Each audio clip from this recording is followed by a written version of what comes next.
بسم اللہ الرحمن الرحیم۔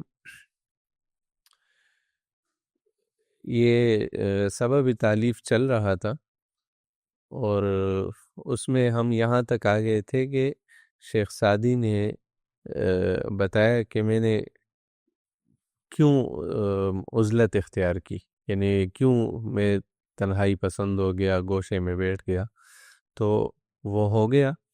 اب اس کے آگے ان کے جو ایک بے تکلف دوست ہیں وہ آ جاتے ہیں اور ان کی ساری تنہائی جو ہے نا وہ خراب کر دیتے ہیں۔ تو ابھی وہ حصہ ہم پڑھیں گے انشاءاللہ۔ ان کو وہ تنہائی سے واپس نکالنے پر مجبور کر دیتے ہیں۔ تایا کی از دوستان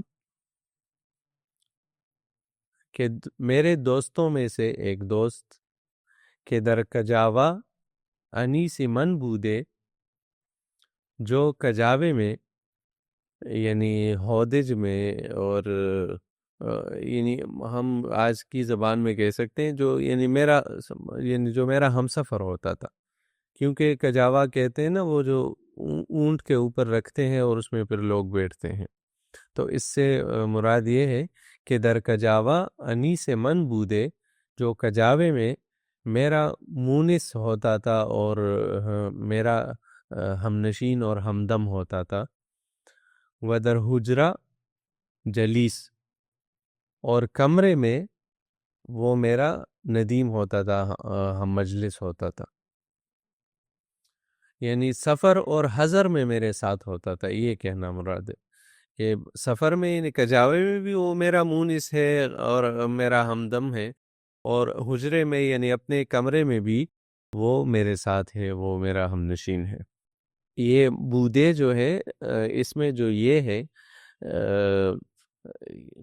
یہ گرامر میں اگر ماضی مطلق کے آخر میں یا آ جائے تو یہ اس کو کبھی کبھی اس سے ماضی استمراری میں بھی لے جاتا ہے۔ ویسے تو یہ ماضی تمنائی کے لیے آخر میں یہ آتی ہے، لیکن کبھی کبھی یہ ماضی استمراری کا معنی بھی دے دیتا ہے، تو یہاں یہ ماضی استمراری کے معنی میں ہے، یعنی جو کجاوے میں میرا ہم نشین ہوتا تھا اور جو کمرے میں بھی میرا ہم مجلس ہوتا تھا۔ برسم قدیم از در آمد، برسم قدیم پرانے طور پر یعنی پرانے طریقے سے، از در آمد دروازے سے اندر آیا، از دروازے سے، در آمد اندر آیا، آمدن آنا آیت، جیسے ہم خوش آمدید کہتے ہیں، یعنی آپ لوگ ٹھیک خیریت سے آئے۔ چنداں کہ نشاط ملاعبت کرد، جتنی بھی اس نے کھیل کود اور مستیاں کی، یعنی وہ ناز نخرے وغیرہ کرنا شروع کر دیے۔ و بساط مداعبت گسترد، اور مستی کی بساط بچھائی، یعنی مستی کے لیے اس نے ماحول بنایا، کھیل کود کے لیے، گپ شپ کے لیے اس نے ماحول بنایا۔ نشاط جو ہے نا وہ اس کو یہ مسجع نثر ہے کہ نشاط کے مقابلے میں ادھر بساط ہے، اور ملاعبت کے مقابلے میں ادھر مداعبت ہے، اور کرد کے مقابلے میں ادھر گسترد ہے۔ تو جتنی بھی یعنی اس نے مستیاں کی اور نخرے کیے، کھیل کود کی کوشش کی، جوابش نہ گفتم، میں نے اس کا جواب نہیں دیا۔ نشاط چستی کو کہتے ہیں، کیف کو، لطف کو، ان معنوں میں استعمال ہوتا ہے، مستی کے معنی میں استعمال ہوتا ہے۔ ملاعبت لعبہ جو لہو لعب بھی اسی سے ہے، یعنی کھیل کود، اور بساط کہتے ہیں بچھونا، جس چیز کو نیچے بچھایا جاتا ہے، تو اسی لیے ہم شطرنج کی بساط بھی مشہور ہے، لوڈو وغیرہ ان کی بھی، اور جو جس پر ہم سوتے ہیں اس کو بھی بساط کہتے ہیں۔ مداعبت بھی اسی طرح گپ شپ کو کہتے ہیں۔ گستردن کا معنی ہے بچھانا۔ جوابش نہ گفتم، میں نے اسے جواب نہیں دیا. وسر ازانو تعبد بر نہ گرفتم، اور میں نے عبادت کے زانو سے، عبادت کی ران سے سر نہیں اٹھایا. بر گرفتن اٹھانے کے معنی میں، یہاں اصل میں گرفتن کا معنی ہے پکڑنا. تعبد عبادت ہے. رنجیدہ نگاہ کرد، اس نے ایک غمگین نگاہ کی، غمگین نظر سے میری طرف دیکھا. وہ گفت اور کہا، کنونت کے امکان گفتار ہست، بگو اے برادر بلطف و خوشی، کہ فردا چپے کے اجل در رسد، بحکم ضرورت زباں در کشی. کنونت، یہ ابھی، کنو کا مطلب ہے ابھی، اور تھے جو ہے اس میں ضمیر ہے. کنونت ابھی کہ تجھے، امکان گفتار ہست کہنے کا امکان ہے، یعنی ابھی جب تمہارے لیے بولنا ممکن ہے. ہست یعنی ہے. بگو اے برادر بلطف و خوشی، تو بول اے بھائی بلطف و خوشی، خوشی خوشی، مزے مزے سے اور خوشی خوشی سے بول لے. کہ فردا، کہ کل، چھپے کے اجل در رسد، جب موت کا تیر پہنچے گا، بحکم ضرورت زباں در کشی، تو پھر تو ضرورت کے تقاضے سے، ضرورت کی وجہ سے زباں در کشی، تو زباں کھینچ لے گا، یعنی زباں بند کر لے گا اور باتیں کرنا بند کر دے گا. کشیدن کا مطلب ہے کھینچنا، درکشی یعنی تو اپنی طرف اپنی زبان کھینچ لے گا، یعنی بند کر دے گا. پیک اجل، پیک کہتے ہیں اس کو، تیر کو کہتے ہیں. اجل میعاد کو کہتے ہیں، مقرر شدہ وقت کو کہتے ہیں، اور اس سے مراد ہے موت. در رسد، رسیدن کا مطلب ہے پہنچنا، در رسد یعنی جب پہنچ جائے. کسے از متعلقان منش بر حسب واقعہ مطلع گردانید. کسے ایک شخص نے، از متعلقان من میرے متعلقین میں سے، منش اس کو، یہ شین اس میں غائب کی ضمیر ہے. از متعلقان من اش ہے اصل میں. از متعلقان منش میرے متعلقین میں سے اس کو برحسب واقعہ مطلع گردانید، واقعہ کے مطابق اسے مطلع کر دیا. یعنی جو بات تھی، جو صورتحال تھی، اس کے مطابق، اس کے حوالے سے کسی نے اس کو خبر دے دی، یعنی اسے بتا دیا کہ اس نے، کہ فلان عزم کرداست، کہ اس نے فلاں ارادہ کیا ہوا ہے. اچھا، ونیت جزم، اور پختہ نیت کی ہے. جزم یعنی پختہ نیت. کہ بقیت عمر معتکف نشینت، کہ یہ باقی زندگی اعتکاف میں ہی رہے گا، یعنی ایک گوشے میں الگ تلگ ہو کے بیٹھا رہے گا. وہ خاموشی گزینت، اور خاموشی چنے گا، یعنی خاموشی اختیار کرے گا. گزیدن چننا، گزینت اس کا مضارع ہے. جیسے ہم کہتے ہیں برگزیدہ، برگزیدہ شخص یعنی چنا ہوا شخص، چنیدہ. ایک ہے گزیدن، اس کو اکثر لوگ برگزیدہ کو برگزیدہ کہتے ہیں. تو گزیدن کا مطلب ہے کاٹنا، جیسے سگزیدہ ہم کہتے ہیں، تو اس کو پھر اکثر لوگ سگزیدہ کہتے ہیں. تو سگزیدہ کا مطلب ہے جسے کتے نے کاٹا ہو، جیسے وہ غالب کا شعر ہے، پانی سے سگ گزیدہ ڈرے جس طرح اسد، ڈرتا ہوں آئینے سے کہ مردم گزیدہ ہوں. کہ جس طرح آدمی کتے کا کاٹا ہوا آدمی جو ہے نا، وہ پانی سے ڈرتا ہے، اسی طرح میں آئینے سے ڈرتا ہوں، کیونکہ مجھے انسانوں نے کاٹا ہے، تو انسان کو آئینے میں دیکھ کے میں ڈرتا ہوں. تو سگزیدہ یعنی جسے کتے نے کاٹا ہو، اور برگزیدہ چنا ہوا شخص. و خاموشی گزیند اور خاموشی اختیار کرے گا، تو نیز اگر توانی، تو بھی اگر کر سکے، توانستن مانا کر سکنا، طاقت رکھنا، جیسے توان ہم طاقت کو بھی کہتے ہیں. سر خیش گیر، تو اپنا کام کر. سر خیش گیر اصل میں ہے اپنا، یعنی ترجمہ تو اس کا لفظی ترجمہ یوں ہے، سر خیش اپنا سر گیر پکڑ. اور سر جو ہے خیال کے معنی میں بھی آتا ہے، یعنی اپنی بات اپنے کام سے کام رکھ. وراہ مجانبت پیش، اور پہلو تہی کا راستہ جو ہے نا وہ اپنے سامنے رکھ، یعنی پہلو تہی کا راستہ اختیار کر، اس سے اعراض کر. مجانبت کہتے ہیں کسی سے جانب میں سے ہو کر گزرنا، یعنی ایک سائیڈ میں سے ہو کر گزرنا، پہلو تہی کرنا. گفتہ، یہ گفتہ میں الف جو ہے یہ زائد ہے، اور یعنی مطلب وہی گفت والا ہے. گفت، اس نے کہا، بعزت عظیم، عظیم ذات کی قسم.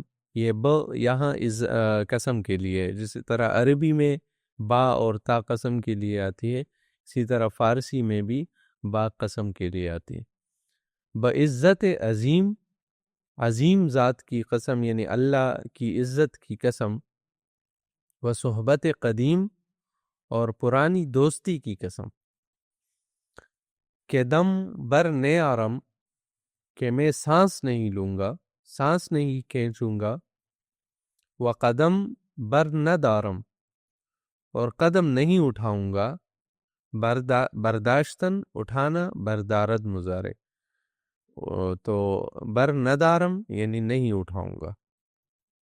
مگر آنگہ، مگر اس وقت، گاہ جو ہے گاہ کا مخفف ہے یعنی وقت. مگر آنگہ، مگر اس وقت، کہ سخن گفتہ شود، کہ بات ہو جائے. سخن بات کو کہتے ہیں. بعادت معلوف و طریق معروف. مانوس عادت سے یعنی مانوس طریقے سے، اور معروف طریقے سے، جو ہمارا یعنی ایک پہچانا ہوا ایک طریقہ ہے، تو اس طریقے سے، یعنی جس طرح ہم ملتے تھے پہلے، جس طریقے سے ملنے کے ہم عادی ہیں، اس طریقے سے اگر یہ بات کریں گے تو پھر میں یہاں سے جاؤں گا، ورنہ میں یہاں سے قدم نہیں اٹھاؤں گا، سانس تک نہیں لوں گا جب تک اس نے پرانے طریقے سے مجھ سے بات نہیں کی ہو. معلوف الفت سے ہے، یعنی محبت. معلوف یعنی جو طریقہ ہمیں مرغوب ہے، وہ طریق معروف، اور جو طریقہ پہچانا ہوا ہے، عرف سے ہے پہچاننا. کہ آزردن دوستان جہل است، کہ دوستوں کو ستانا جہالت ہے. و کفارت یمین سہل، اور قسم کا کفارہ آسان ہے. یعنی اب میں یہاں سے غمگین ہو کر جاؤں، یہ مجھ سے بات نہ کرے، تو یہ تو جہالت ہے. ہاں اگر یہ مجھ سے بات کرے اور اپنی قسم توڑ کے کفارہ ادا کرے تو کفارہ ادا کرنا آسان ہے. آزردن ستانے کے معنی میں، یہ آزار لفظ اسی سے دل آزاری ہم استعمال کرتے ہیں. وخلاف راہ صواب است، اور درست راستے کے خلاف ہے. ونقض رائے اولو الالباب، اور عقل مندوں کی رائے کے بھی خلاف ہے. نقیض بھی ضد کو کہتے ہیں، اور خلاف بھی ضد کو کہتے ہیں، الٹ یعنی عکس. یعنی یہ درست راستے کے بھی خلاف ہیں، اور عقل مندوں کی رائے کی بھی الٹ ہے. کہ ذوالفقار علی در نیام، و زبان سعدی در کام. کہ علی کی ذوالفقار جو ہے وہ نیام میں رہے، اور سعدی کی زبان تالو میں رہے. کام کہتے ہیں فارسی میں تالو کو، یعنی سعدی کی زبان بند رہے، تالو سے لگی ہوئی رہے، اور علی رضی اللہ تعالیٰ عنہ کی تلوار نیام میں رہے.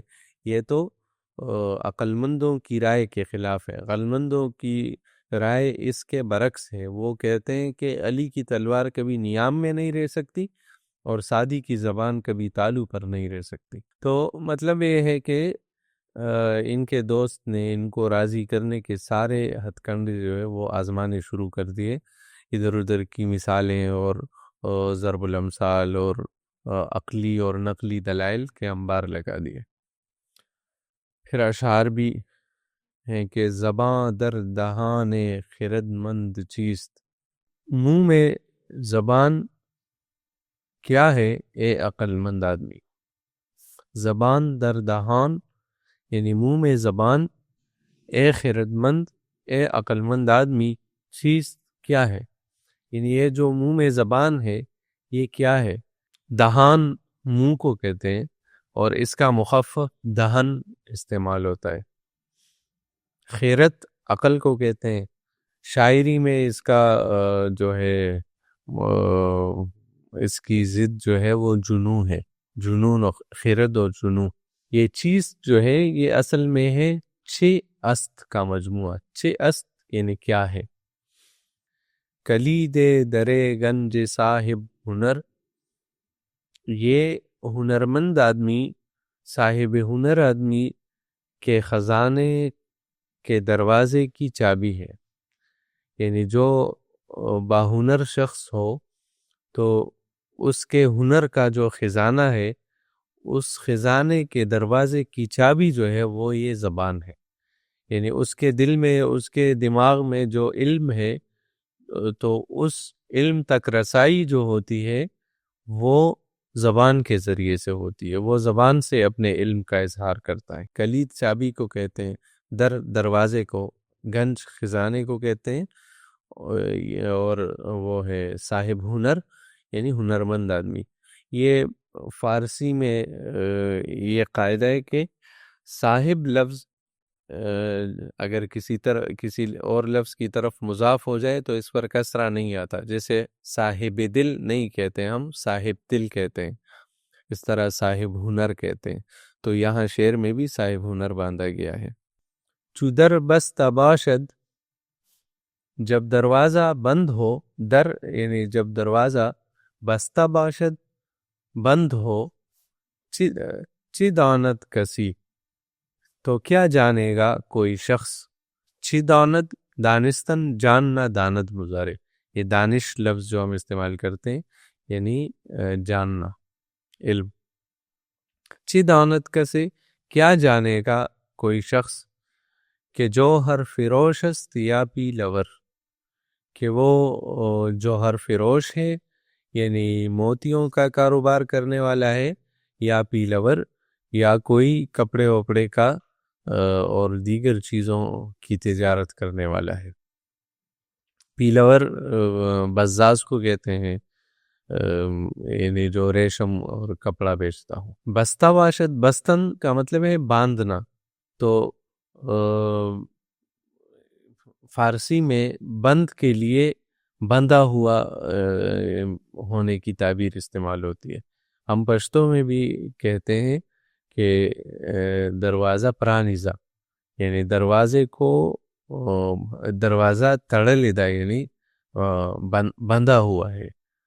تو یہ شعر سمجھ آگئے کہ یعنی جو عقل مند آدمی کے منہ میں جو زبان ہے وہ اس کے ہنر اور اس کی عقل تک رسائی کی ایک چابی ہے. جیسے تو اگر کسی شخص کی دکان جو ہے وہ بند ہو اور دروازہ بند ہو تو تالا لگا ہوا ہو تو کسی کو کیا پتہ چلے گا کہ یہ شخص جو ہے یہ موتی فروش ہے یا پھر وہ ہے تجارت کر عام کوئی کپڑا وپڑا بیچنے والا ہے. اگرچہ پیش خردمند خاموشی ادب است، اگرچہ عقل مند کے سامنے، پیش خردمند عقل مند کے سامنے، خاموشی ادب است، خاموشی ادب ہے. بوقت مصلحتان بہ کے در سخن کوشی، مصلحت کے وقت اور حکمت کے وقت آن بہ بہتر یہ ہے کہ در سخن کوشی، کہ تو بات کرنے کی کوشش کرے، کہ در سخن کوشی یعنی بات گفتگو کی کوشش کرے. سخن کہتے ہیں بات کو، کوشیدن کوشش کرنا، یہ کوشش اسی سے مصدر ہے کوشش. اور کوشی میں جو یا ضمیر ہے وہ خطاب کی ہے. کوشی تو کوشش کرتا ہے، کوشید تم سب کوشش کرتے ہو، کوشم میں کوشش کرتا ہوں، کوشیم ہم سب کوشش کرتے ہیں. دو چیز تیرے عقل است دم فرو وستن بوقت گفتن و گفتن بوقت خاموشی. دو چیز تیرے عقل است، دو چیزیں عقل کے لیے عیب ہیں. دم فرو وستن، پہلی چیز یہ ہے کہ دم فرو وستن، دم سادھ لینا یعنی چپ ہو جانا، خاموش رہنا. فرو بستن اصل میں فرو کا مطلب ہے نیچے اور بستن کا مطلب ہے باندھنا، یعنی سانس کو نیچے باندھ لینا، یعنی سانس کھینچ کے خاموش ہو جانا. بوقت گفتن، گفتگو کے وقت، بات کرنے کے وقت. یعنی پہلی چیز جو انسان کے لیے اور انسان کی عقل کے لیے جو عیب ہے وہ یہ ہے کہ وہ گفتگو کے وقت دم سادھ لے، خاموش ہو جائے. وہ گفتن بوقت خاموشی، اور خاموشی کے وقت بولنا، یہ دوسرا عیب ہے کہ جو شخص خاموشی کے وقت بولے اور جب بولنے کا موقع ہو تو وہ چپ رہے، یہ دونوں چیزیں اس کی عقل کے لیے عیب ہیں اور اس سے وہ بیوقوف ثابت ہوتا ہے. آج جو ہے یہ سبب تالیف کا دوسرا حصہ مکمل ہو گیا. انشاءاللہ اگلے درس میں ہم یہ سبب تالیف پورا کریں گے. اس میں یہ ہم نے پڑھا کہ شیخ سعدی کے جو دوست تھے انہوں نے شیخ سعدی کو قائل کرنے کے لیے مختلف ہیلے بہانے جو ہے وہ تراشے اور ان کے سامنے عقلی اور نقلی دلائل سے دلائل رکھے تاکہ وہ اپنا جو اعتکاف میں بیٹھنے اور عزلت میں بیٹھنے کا جو ارادہ ہے اسے بدل لے. تو انشاءاللہ ابھی اس سے آگے ہم پھر دوسرے درس میں پڑھیں گے کہ شیخ سعدی اپنا ارادہ واقعی ترک کر لیتے ہیں اور گوشے سے نکل آتے ہیں.